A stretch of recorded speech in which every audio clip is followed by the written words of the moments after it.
Hey, everybody. Jarrett Bell, my friend who deserves a statue of NFL columnist. Hey, everybody. And I'm Jarrett saying Bell, it twice. My friend who said it twice. It's an electronic system. Yeah, I'm slap happy silly for two reasons. A, this man put out in a column a week ago a problem I have been yelling and screaming about for years. It seems like a generation now because it goes back to 2006. That is almost a generation, huh? Oh, yeah. Boy. Yeah, these young kids don't know. Oh, man. That there is a media bias regarding how Black coaches are, written about in content online and talked about. But before we go there, we got to talk about Tom Brady and what the expletive deleted is going on, man. Yeah. Is it or not? Yeah. End of an era, it seems. Now, I guess some other reports have come out subsequently from his father saying, oh, no, this is not the case. So I don't have any firsthand knowledge. I've been on an airplane, but let's assume for a second that it has happened. Obviously, remarkable career. And not only because of what he accomplished with 7 Super Bowl rings and a gazillion yards worth of, passing, so many records. But think about this, Z. This was a 6th round draft pick. Okay. That has just always been the extra icing on the cake with Tom Brady, is that so many people passed this man up in round 1, 2, 3, 4, 5, and 6. And he turns out to be Tom Brady, TB12. So hats off to him. But here's the other thing, Zennie.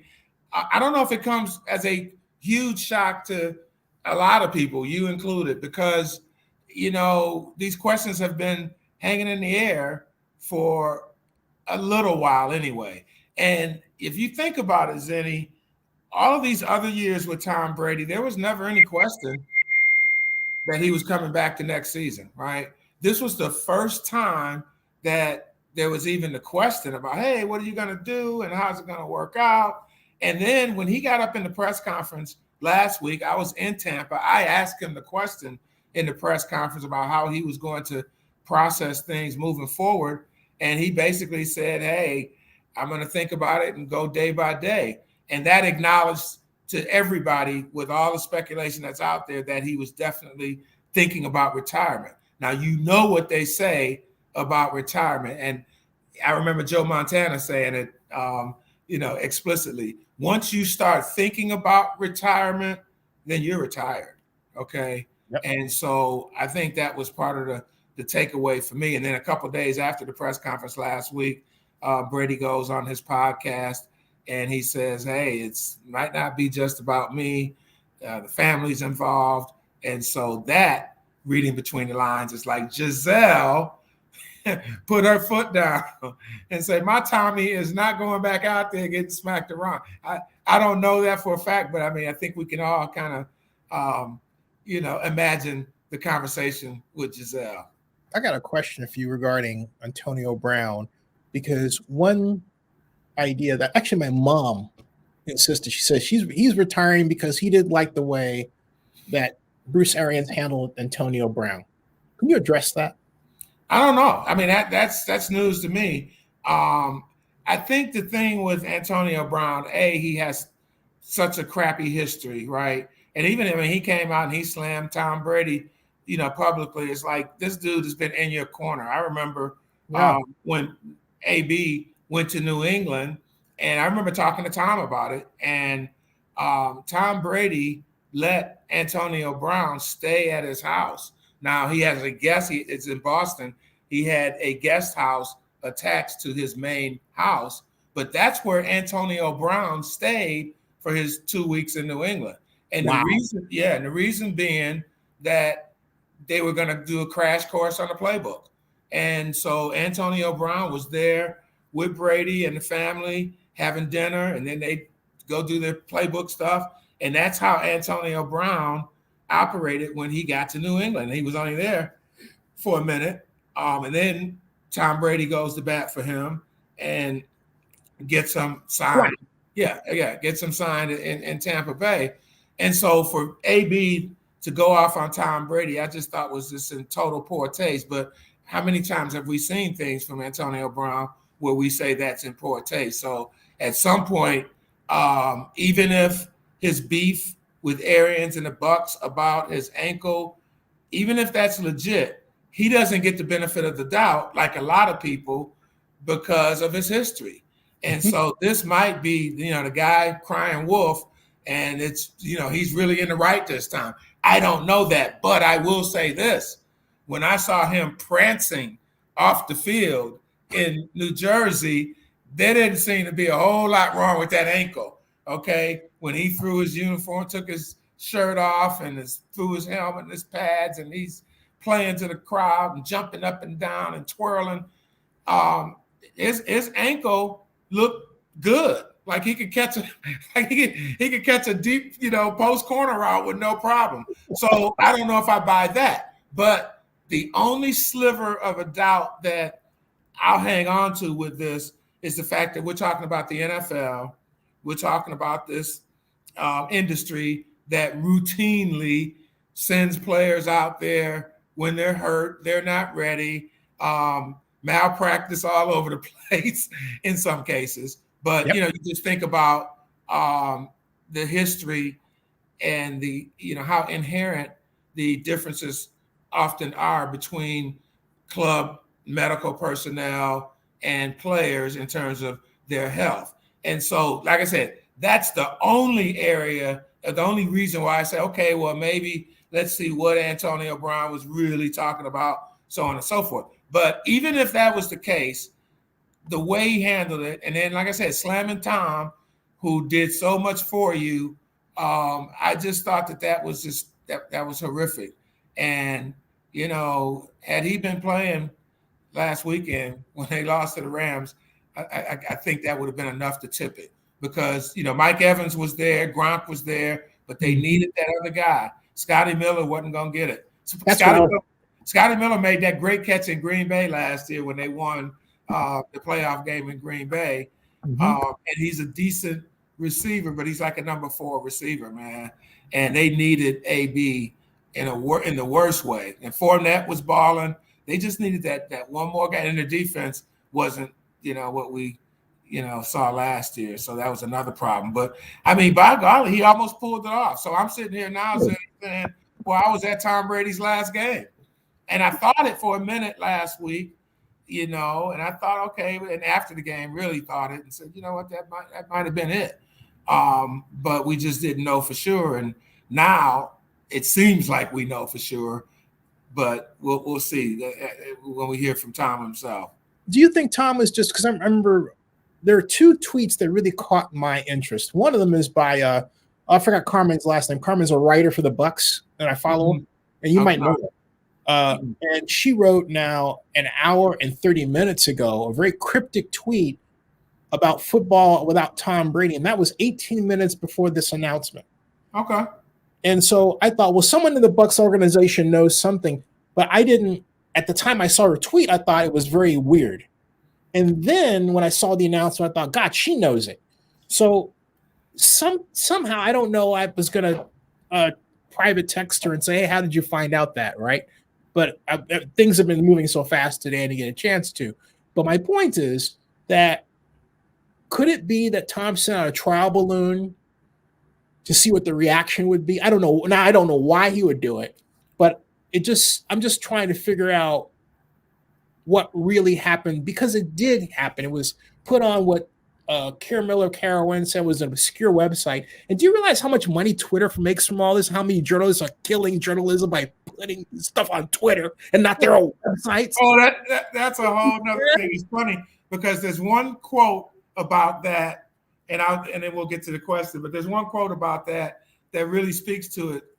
Somebody asked Jay Glazer, the guy at Fox, man, and Jay is a big time NFL insider, has been, his information is usually, spot on, and he gets stuff, all of that, scoop guy, right? But he doesn't do a whole lot of stuff on Twitter. Whereas like Adam Schefter, Tom Pelissero, Mike Garofalo, the people with ESPN and with the network, they're always on, and the local writers, they're always on Twitter. But somebody asked Glazer about it, and he says, hey, I don't work for Twitter. Okay. Exactly. And that is really part. I don't do a lot. I do some. I think you can look at it, and I'm sure most of the journalists look at it in terms of it just being a platform for them to put their stuff out. But when you start putting scoops out there and you're really trying to be in the moment with the news, then yeah, that helps Twitter more than it helps you. So basically, with me, if I have some big scoop at USA Today, I'm going to write it for USA Today, and we're going to post it on usatoday.com, and then we are going to distribute our USA Today content on Twitter, Facebook, Instagram, wherever it goes, instead of just putting it out there without making the readers go to your site. So I think that's how journalists have to really look at it. Yeah, it's a great platform to be able to distribute your stuff, but you just can't distribute your stuff without distributing your stuff, okay, without your real content. Hey, Jack Bauer, we'll get to this in a second, but I think what you just said, Mr. Bell, is a great jumping off point for your column on media bias against Black coaches, because a lot of that negative prose is poured on Twitter, particularly with respect to Eric Bieniemy. But what brought this on for you when you wrote it, and what did you learn after you put it out there? And thank you very much. God, thank you. I love you for doing it, because I've been talking about this for years. People have been getting after me about it. I remember I talked to you about a person I'm not even going to name regarding Cam Newton from a certain publication way back at the draft. And I wrote a hit piece against that person for basically trying to make Cam Newton look like a Black quarterback and all these stereotypes. And when I was at the NFL red carpet in 2010, I said to that person, I said, hey, you know that hit piece that was in the Chronicle? That was from me. All right. So I've been after this for years, man. I am so happy you did this. I don't know what to say. Well, I think it's something, especially for somebody like you or I, who've been in this business for a long time, and you kind of see the patterns and you instinctively know them when you hear them.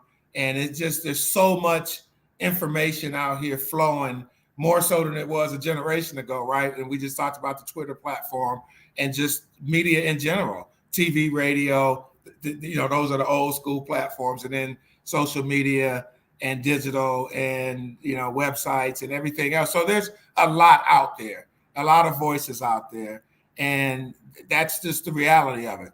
But when it comes to how people are portrayed, a lot of the stereotypes that have existed in this society for our lifetimes, and then double that, and then double that and triple that, throughout history, man, it's oftentimes slanted to portray Black people in not the best light always, or in an equal light, or even as something I pointed out in the column, that some of the white coaches, in this case, talking coaches, but you could talk about a lot of other areas of life and things that get covered, but sometimes the negativity for other people is not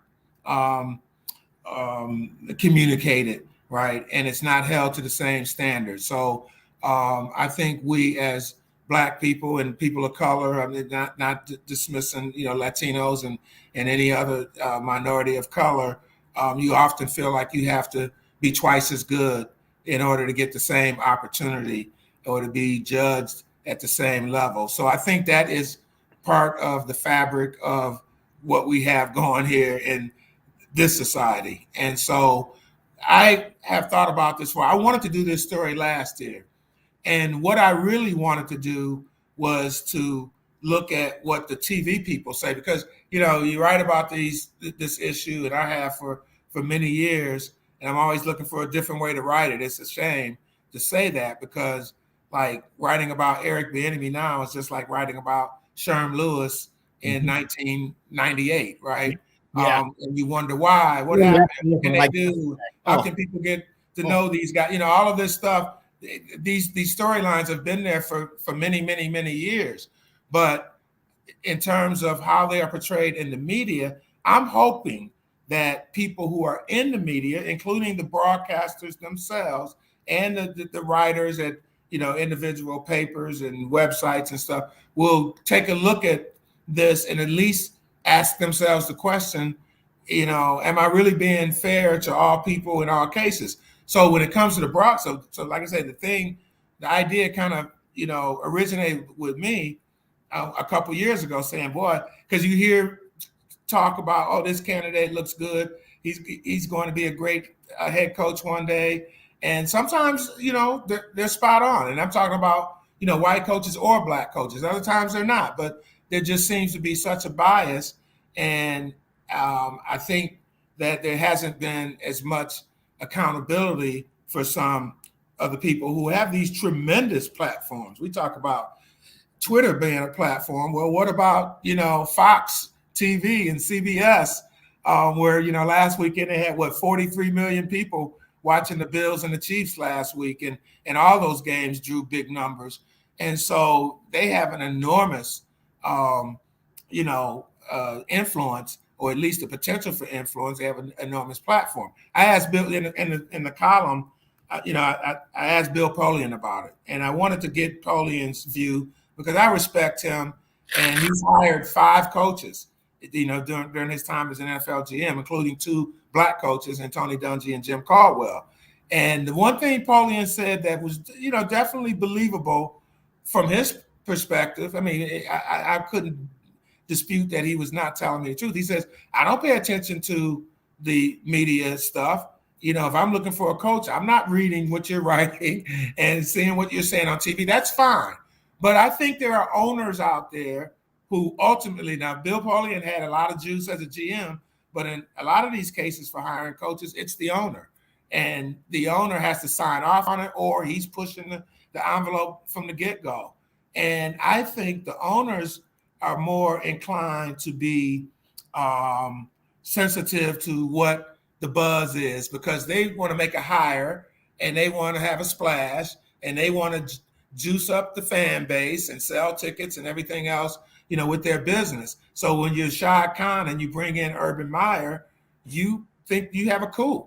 I mean, really, Urban Meyer, hot name. I mean, even you go back to Mark Davis and John Gruden. Gruden had been that guy for all of these years, much like Sean Payton's going to be. And I think rightfully so for Sean Payton. Yeah. But you think about all the buzz that was around John Gruden for 8-9 years. I mean, when he was in a broadcast booth. Okay, so when you make that hire to bring in John Gruden or Urban Meyer, there is a certain expectation because these guys have their track records, right?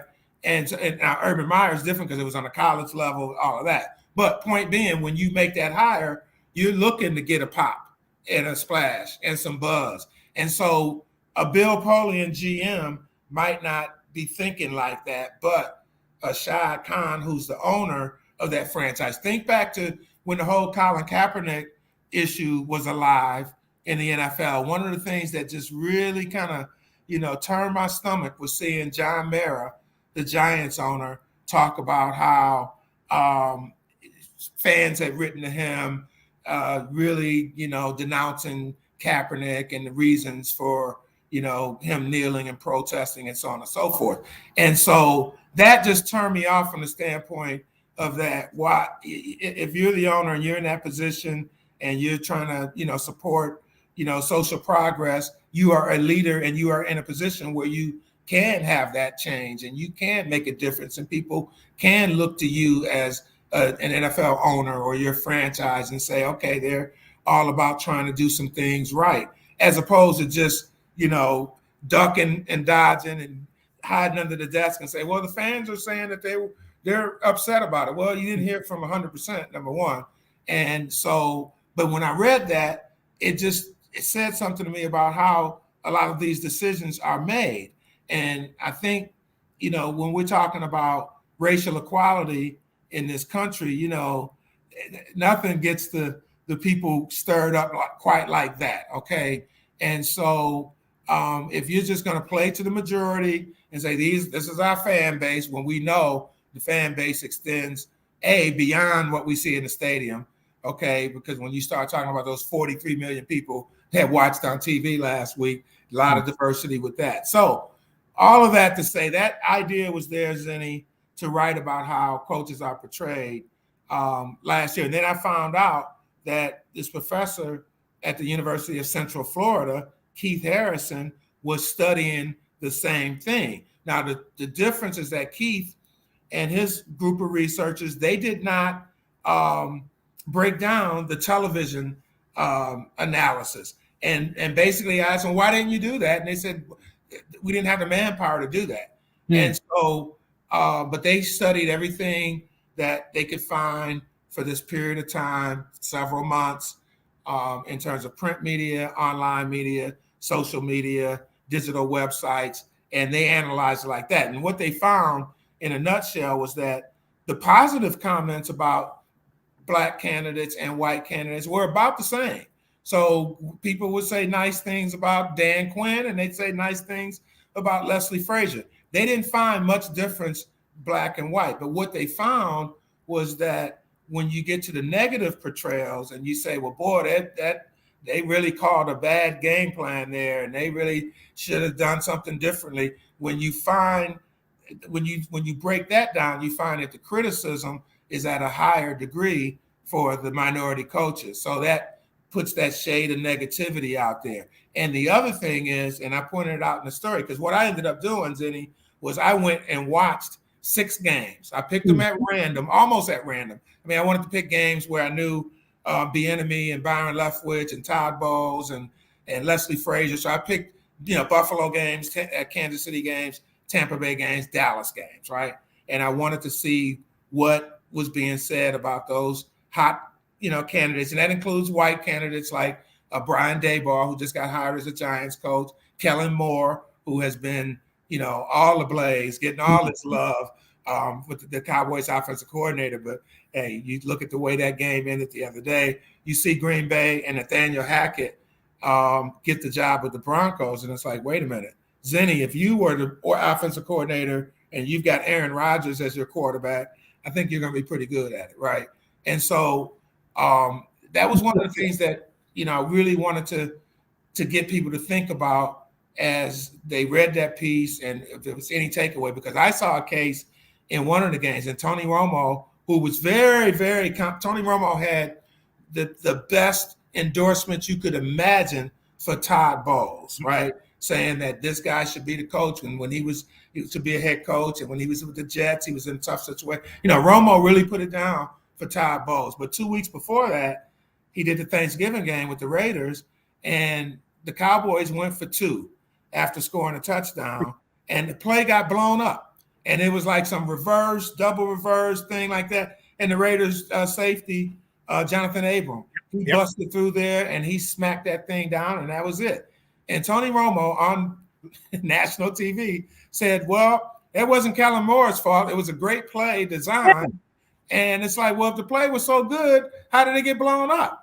So you can't just give him the benefit of the doubt because you like Kellen Moore. I mean, call it like it is. I mean, you can even question, in that case, Mike McCarthy, why are you going for it on 2, in the first quarter or second quarter or whatever it was. But, it just seemed like the white coaches got a whole lot more benefit of the doubt. And that's what I wanted to ask you about, because there's a structure that I've noticed over the years that really infuriates me, where people talk about quarterbacks as if they draw up these plays in the dirt and there's no offensive coordinator. And so it seems to give an opening to broadcasters to essentially blame the quarterback for something that really is the fault of the more likely to be white offensive coordinator. Okay. And so the white offensive coordinator gets off scot-free. Now, lately, there's been, as you mentioned with Tony Romo and Kellen Moore, this jumping off point where we start to talk more about the coaches.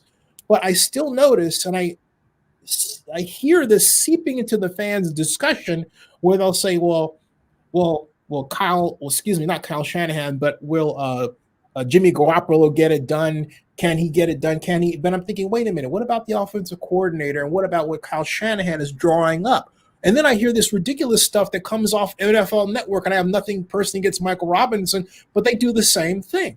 So suddenly it becomes a focus on the player and not the coach, which would then give a window to really discussing what offensive coordinators are not doing and having a more critical eye looking at an offensive coordinator. But instead, I feel like the structure protects them from criticism. Yeah, that's interesting because I think, Zennie, there are so many layers to what happens, and sometimes it might be the quarterback's fault. Because I'm looking at Ryan Tannehill last week with Tennessee and some of those picks. Now, I don't know if the coordinator told him to throw in the triple coverage to a no-name receiver when you got A.J. Brown and Julio Jones over here. So I don't know where that came from because I wasn't there and intimately involved in that to find out. But that's one case that pops in my mind. So I don't know if that was on the quarterback or the coordinator. Maybe the quarterback was doing what the coordinator said. Whatever. But so 6 years ago, I wrote that Todd Downing should be fired from the Raiders. So I give him no credit whatsoever. Yeah, but my whole point, man, is that it could be the coordinator, it could be the head coach, these things are often a collaboration.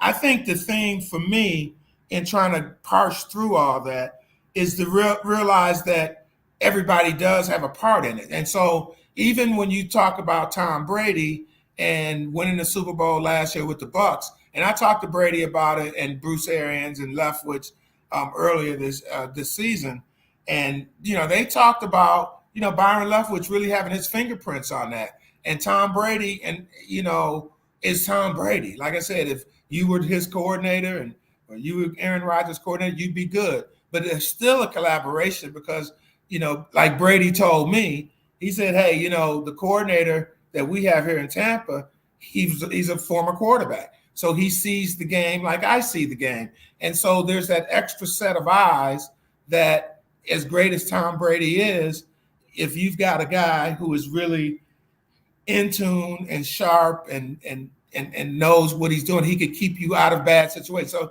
that's why it can be real difficult to just say, one thing here and one thing there.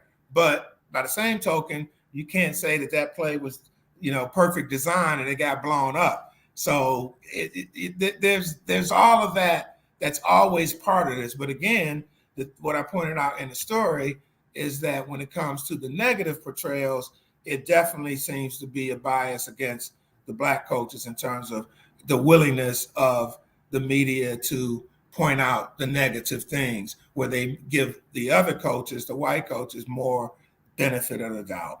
And also, I want to talk to you about my experience with the NFL draft and the same problem, but I haven't written about it. But in the case, let me give you an example. Taylor Lewan. As you remember, Taylor Lewan was in a court situation because he beat up two fans, right? Mm-hmm. After the Ohio State-Michigan game. Yeah. This is on Zennie62 on YouTube right now, folks. All you have to do is type Taylor Lewan. You can see my interview with him at the NFL draft, where I asked him about how he felt about being compared with Richie Incognito. And I did so because, Jarrett, no reporter in the room asked him about that arrest or any of the rumors regarding his temper. They were all really nice. Mm-hmm. Yeah, and you get that a lot, yeah.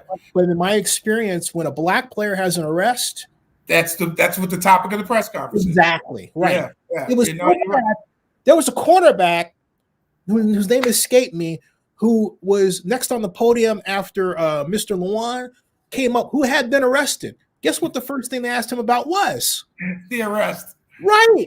And he looked like he had been hit by a ton of bricks. I went up and I said, son, I don't know who your agent is, but you don't need to answer that question. Taylor Lewan was just up here.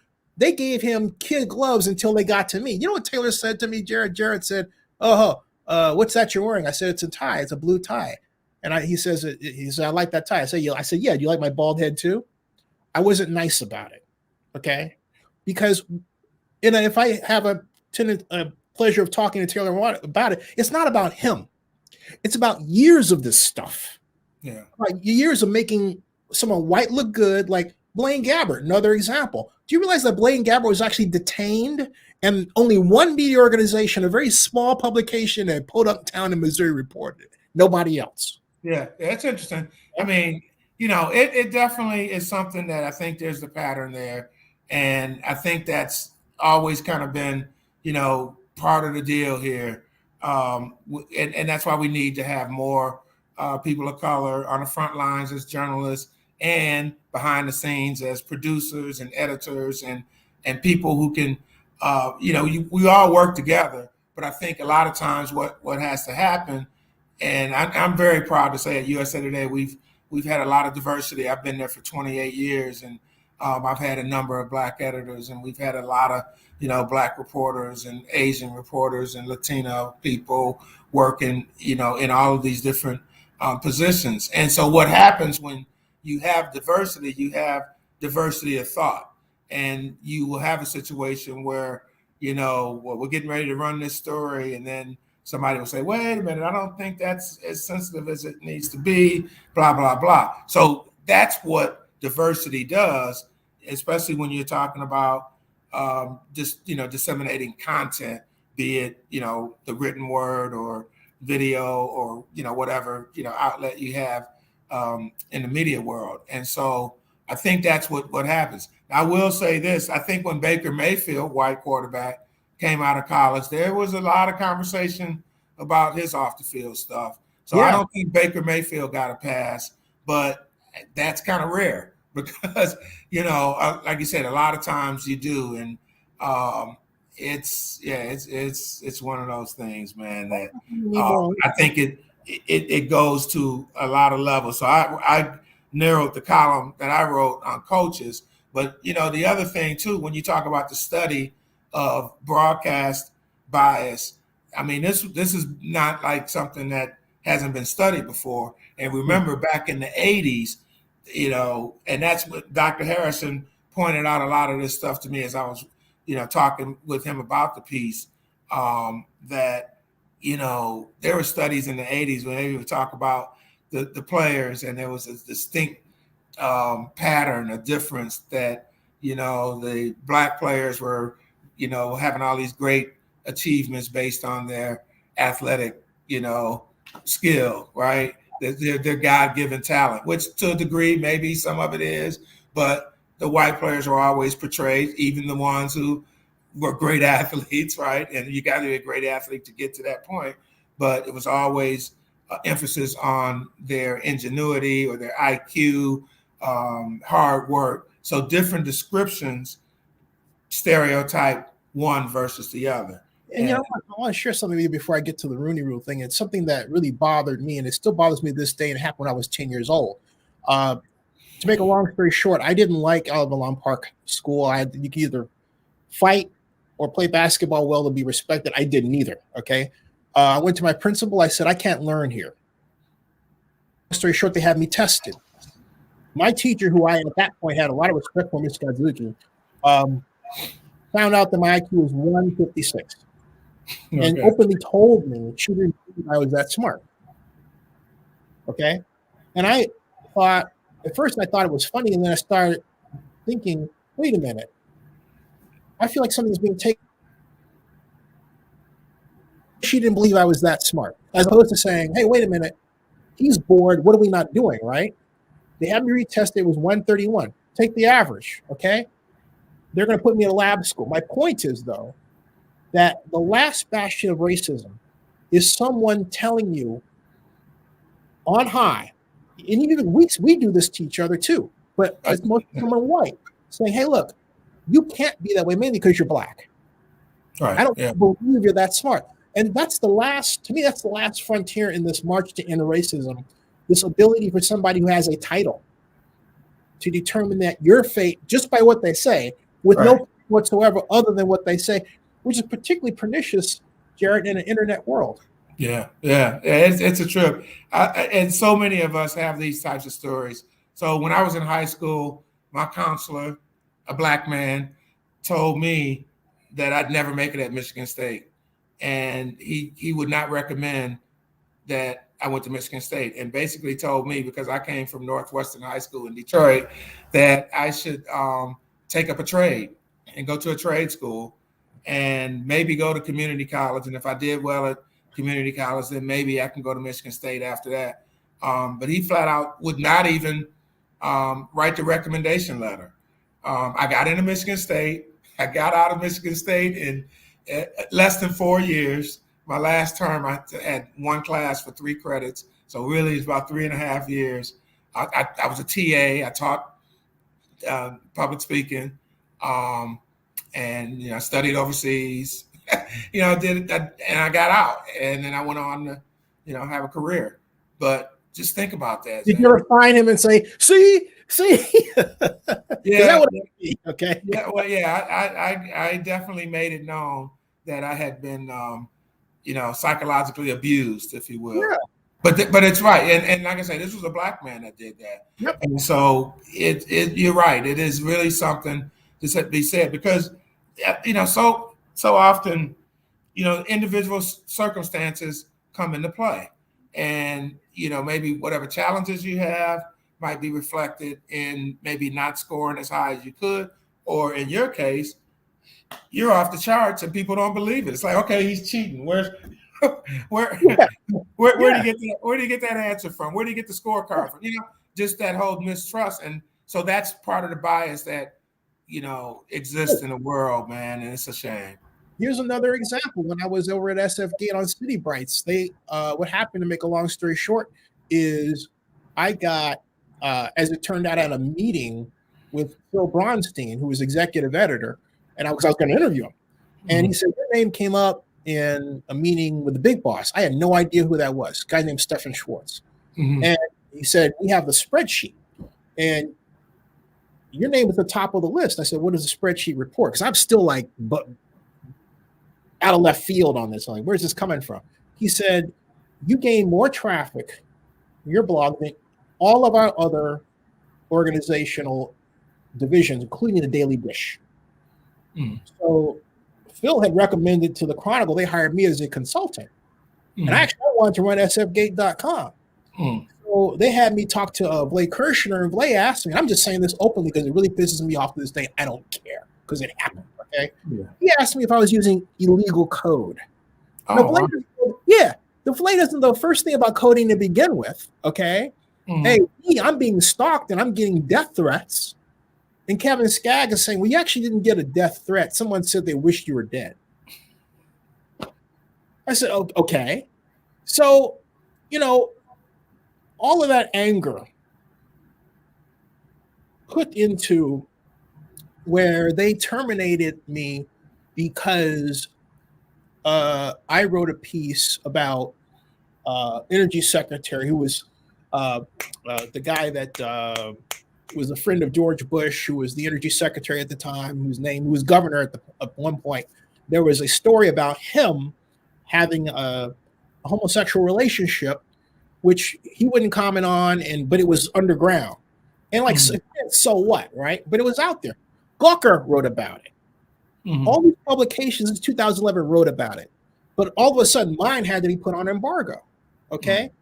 So I said, so Alana Gwynn, who they had hired for the job I wanted, turned around and said, well, I know you like to, talk about this, but send me an email. I thought, I'm not going to send you a paper trail. I'm going to call you. And so then she wrote back and said, well, we're blocking you. So I made a video about it, which is on Zennie62 to this day. And I said, I'm about to beat you in Oakland. I will make it so that any topic you have, I will bird dog it, and I will be on top of it over you. I'll figure out a way algorithmically to beat you. And I did. Okay. And so meanwhile, I'm trying to find something, to say about her that's complimentary and everything. And I'm like, I get all this stuff. And so I finally said to Blake, so tell me about Alana. Why did you hire her?